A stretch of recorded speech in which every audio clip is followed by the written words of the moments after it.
As the old saying goes in boxing, you a great representation of where you from. If you box out Los Angeles, more than likely you're gonna rep LA to the fullest. If you box out New York City, more than likely you're gonna rep New York City to the fullest. If you box out Chicago, Illinois, more than likely you're gonna rep the city to the fullest. With that being said, Jaron Boots Ennis is from Philadelphia, Pennsylvania. And guess what happened today? The man acted like he was from Philadelphia, Pennsylvania. Boots is overrated.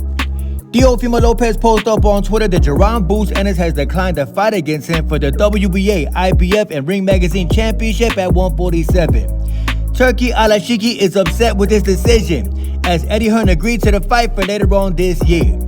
With that being said, I'm not sure if I will continue to be a professional boxer, since everybody together is holding hands with their life savings depends on it. What a shame. You got man enough to fuck with me. At first, I did not believe a word of this, but when I did some research, Turkey Alashiki did say that he wanted to make Jaron Boots Ennis versus Teofimo Lopez. We want Teofimo, big chance, maybe against Boots. Y'all heard the man, and when he say Teofimo, what he really mean is Teofimo. We know the man does not know the sport of boxing. But Jaron Boots Ennis and Teofimo Lopez were supposed to fight later on this summer. Looks like Boots Ennis is backing out like I knew he would. Then Theo post up, deadass, I need to look for a new job. I'm so overqualified for boxing that my brother Turkey Alashiki does not know how to apply the pressure demands for this champion. I apologize for my greatness happening so early. Southpaw TV, what up, man? I heard you was cooking me. Don't forget, this ain't the first time that Boots Ennis ducked somebody in the sport of boxing. Just a couple months ago, Boots Ennis turned down a Virgil Ortiz fight because the fight was at 154. And we know Boots Ennis is scared of 154. Like I said, when you from Philly, you back out of fights. Sunday it is. Then Theo post up this picture of him and Floyd Mayweather, the greatest boxer of all time, not Muhammad Ali. Teofimo Lopez may be trying to say that he want to sign with Mayweather Promotions. Let's see what happens. And some of y'all may not think that Jose Benavidez is funny, but in my opinion, Jose Benavidez is funny as hell because he mean every single word that come out his mouth. Jose Benavidez did an interview with Fight Hub TV. The man said something very interesting and funny at the same time. You can't make this up. Check it out. You know, there's no way Canelo would face David Benavidez. I would say that he will send him to a hospital. You know, the body's not the same no more. Some of y'all may not think that's funny, but I think it is funny as hell. I think it's hilarious the fact that Jose Benavidez believes that David Benavidez would put Canelo Alvarez in the hospital. Southpaw TV, fire. Could y'all imagine if Floyd Mayweather retired from boxing without ever fighting Manny Pacquiao, the most demanded fight in boxing history? Could y'all imagine that? People would roast Floyd Mayweather for the rest of his life. Could y'all imagine if Canelo Alvarez retires from the sport without ever giving David Benavidez an opportunity? Looks like that's what's gonna happen. I have no respect for this guy, bro. And I told y'all, in 2025, this is the era of the excuse in boxing. No fighter could just take a loss nowadays without having some type of built-in excuse for their loss. No fighter could just give the other man props without having some type of an excuse. Matter of fact, I am sick and tired of talking about this same old story. Excuses, excuses, excuses. Here we go again. Ryan Garcia reportedly injured his right hand leading up to the fight against ROLLY Romero. Why is this the first time we're hearing about it? I'm not understanding. It's been how many weeks since the fight? Why are we just hearing about it right now? My personal opinion, I'm tired of the excuses. Every single fighter, after a fight and a loss or after a bad performance, it's a list of excuses for why they did not perform as expected or why they did not get the win. And quite frankly, I'm tired of it. And I'm quite sure most fans are tired of it. Stop coming up with the excuses. Just say you weren't the better man that night. Be a man. Talk like a man.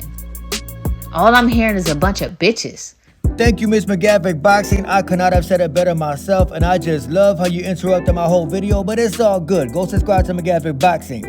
But Edgar Berlanga, the wannabe gangster, the man who will be knocking on Mr. Hamza Shiraz in his next fight, was on a FaceTime with Mr. Fat Joe. My question is, what's up with Fat Joe? What does Fat Joe got to do with the sport of boxing? Why does Edgar Berlanga in every single video, every single post on Instagram got to praise Fat Joe? Was Fat Joe a boxer back in the day? Is Fat Joe gonna box in the future? Is Fat Joe gonna be a boxing promoter? I really couldn't tell y'all. Stop it. And Mr. Bill Haney, the king of all deceivers, got zero self-awareness. The man got no type of shame. He never gonna have shame.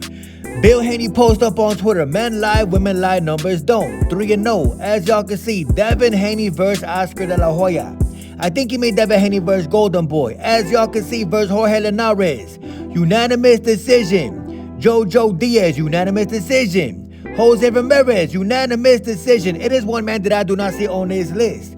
That man is Ryan Garcia. And that's on my kids. Y'all hear me every single day on Southpaw TV say April 20th, 2024. Never forget that date. I say that for a reason.